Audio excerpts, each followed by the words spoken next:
Hello everyone, this is Saumya Srivastava. Welcome back to our channel college little law. तो आज इस video में हम बात करेंगे सेक्शन 21 की, जो एक जनरल एक्सेप्शन है एज वी ऑल नो। ठीक है। सेक्शन 21 क्या है? सेक्शन 21 बात करता है इन्फेंसी। इन्फेंसी जब आप पढ़ोगे तो उसमें आपको दो सेक्शंस कवर हो रहे हैं। एक हो रहा है सेक्शन 20, जो कि मैं ऑलरेडी कवर कर चुकी हूँ। अगर आप उस वीडियो को नहीं देखे तो प्लीज जाके देख के आओ, तो आपको इजीली समझ में आएगा सेक्शन 21 क्या है। क्योंकि 20 और 21 को दोनों को लिखना है। जब भी क्वेश्चन आज पूछे जाएगा इन्फेंसी पे, you have to write both section 20 and 21 as well as case also. ठीक है। तो सेक्शन 20 मैं कवर कर चुकी हूँ। ठीक है। जो कि डोली इनकेपैक्स पे बेस्ड था, जो कि मैं बता चुकी हूँ। वो क्या, वहां पे क्या था? The child is under 7 year age. But यहाँ पे क्या है? Child above 7 year age of age. ठीक है। तो दोनों डिफरेंस हम लास्ट में डिफरेंस भी समझेंगे। तो सबसे पहले हम सेक्शन 21 को पढ़ते हैं, जो कि जनरल एक्सेप्शन है। और जनरल एक्सेप्शन क्या होते हैं, किस लिए हमारे जो पार्लियामेंट मेंबर थे, पार्लियामेंट ने क्यों क्यों इस सेक्शंस को, इस चैप्टर को ऐड किया, rational behind the general exception में सारे चीजें को कवर किया। अगर आप मेरी उस वीडियो को नहीं देखें तो प्लीज जाके देख के आइए। ठीक है।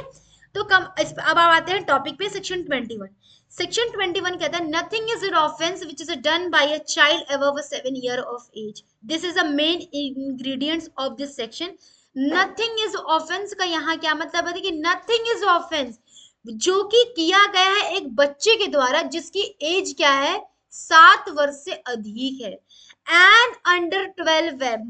नोट कीजिएगा कि 7 साल से ऊपर बच्चा है और अंडर 12 है, who has attained not attain the sufficient maturity of understanding to judge the nature and consequence of this conduct on that occasion।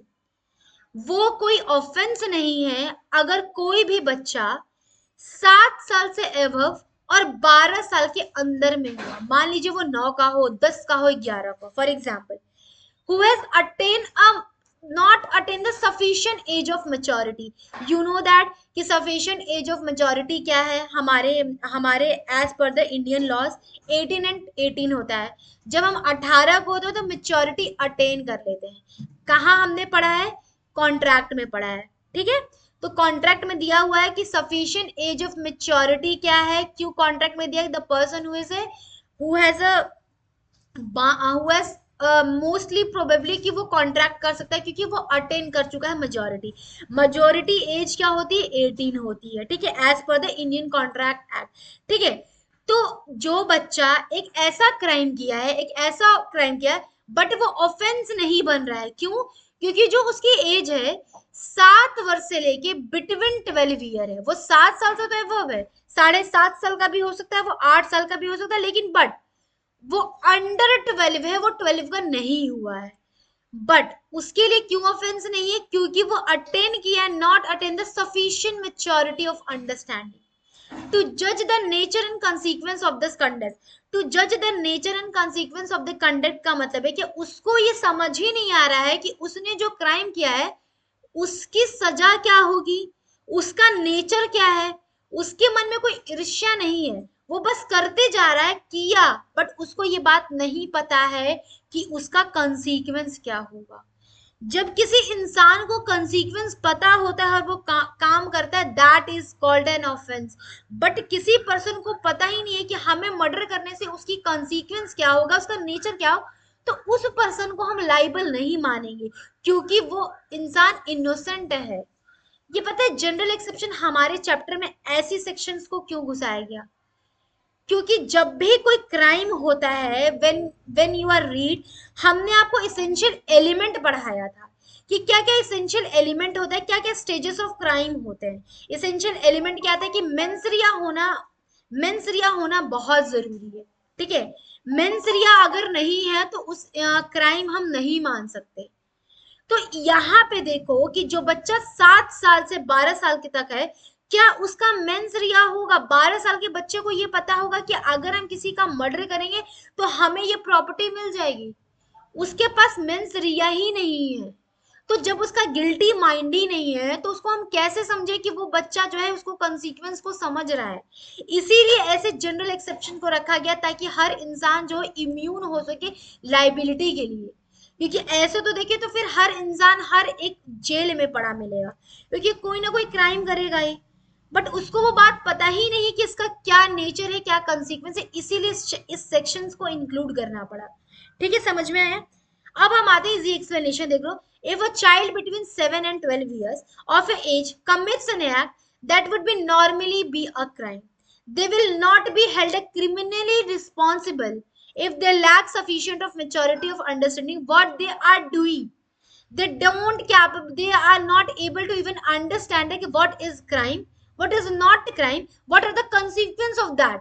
ठीक है, तो उस इंसान को हम नहीं कन्विक्ट कर सकते। आपको पता है कि एक आईपीसी या एविडेंस की एक कोर्ट होती है कि हम 100 गुनेगार को छोड़ देंगे, बट हम एक बेगुनाह को नहीं जेल मतलब नहीं सॉरी, हम 100 गुनेगार को छोड़ देंगे, बट हम एक बेगुनाह को सजा नहीं दे सकते। ये कुछ कोर्ट है।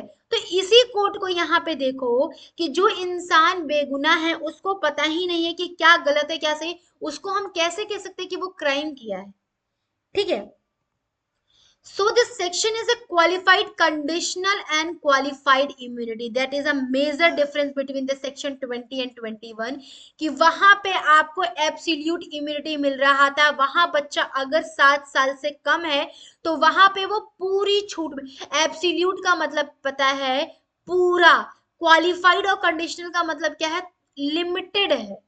The nature of section 21 is a conditional and qualified immunity unlike section 21, मतलब section 21 की तरह section 20 की तरह नहीं, वहां पे absolute immunity थी। ठीक है, which gave absolute protection to the children under 7 years, did not understand the nature of the act and was immature and has no criminal understanding। ठीक है, burden of proof is on the person who claim this defense। Burden of proof कहाँ दिया है आपका evidence में, 100 बहुत ज्यादा 101 से लेके 104 तक में दिया है, 105 में भी दिया है। बर्डन ऑफ प्रूफ क्या, किस मैगजीन पे बेस है, ओनस प्रोबेंशिया। ठीक है, आप किसी को भी किसी भी लॉ को पढ़ना please, is a humble request है आपसे कि law is never read as a in illusion. You can relate every act, like आप अगर कॉन्स्टिट्यूशन पढ़ रहे हो तो उसका जुरिस्प्रूडेंस से कन्वर्ट करो, आईपीसी पढ़ रहे हो तो आप कॉन्स्टिट्यूशन से, तो यहाँ भी क्या है, ये एविडेंस से रिलेट कर रहा है। जब भी आप आंसर लिखना तो आप इंडियन एविडेंस में जाना और बर्डन ऑफ प्रूफ ढूंढना कि बर्डन ऑफ प्रूफ क्या होता है और बर्डन ऑफ प्रूफ है क्या।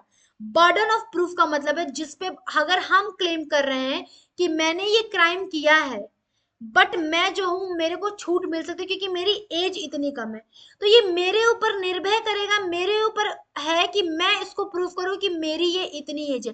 तो बर्डन है मेरे पे, बर्डन ऑफ प्रूफ मेरे पे, बर्डन ऑफ प्रूफ का ये मतलब होता है। ये किस पे बेस्ड है, ओनस प्रोबेंशिया पे ये बेस्ड है मैक्सिम पे। आप इस मैक्सिम्स को लिखना, आप देखना एविडेंस एक्ट में कहाँ लिखा है इसका मतलब। तो आप चीजों को जब तक रिलेट नहीं करोगे ना, आपका जो रडार होगा वो लॉ के लिए नहीं खुल सकता।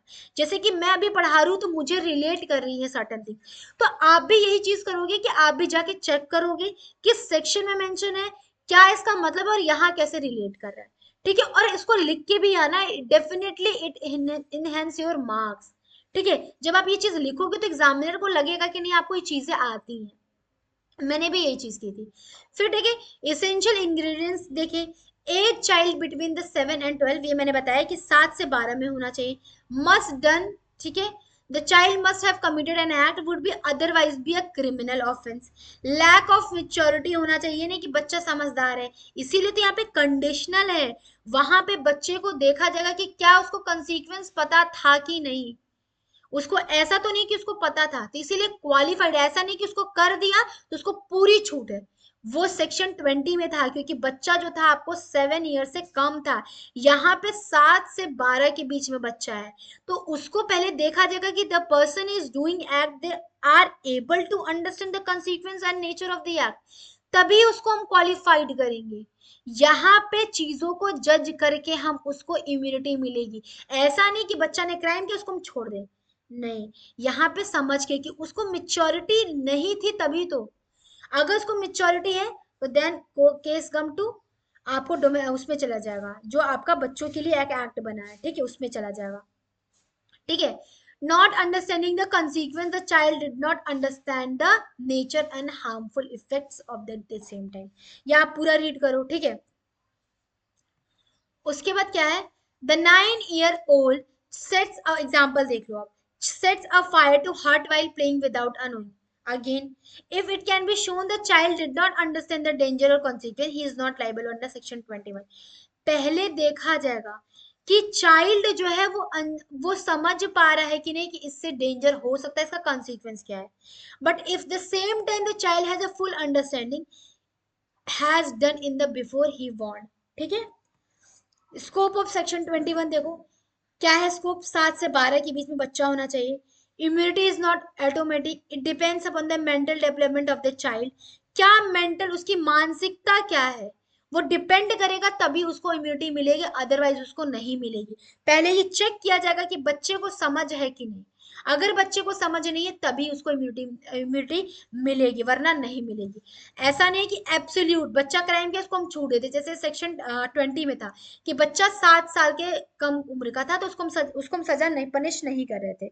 Use to protect only those children who are genuinely incapable for a criminal understanding. उन्हीं पे ही है जो बच्चा नहीं समझ पाए. ठीक है. डिफरेंस बिटवीन सेक्शन 20 एंड 21 मतलब बीएनएस. ठीक है. Age group below 7 years, 7 to 20 types of immunity, ये आप पढ़ लो, ये आपको समझ में आ गया होगा. ठीक है. ये सारा पढ़ लेना. ये आपका खत्म हुआ. मिलते हैं हम नेक्स्ट वीडियो में. Thank you so much.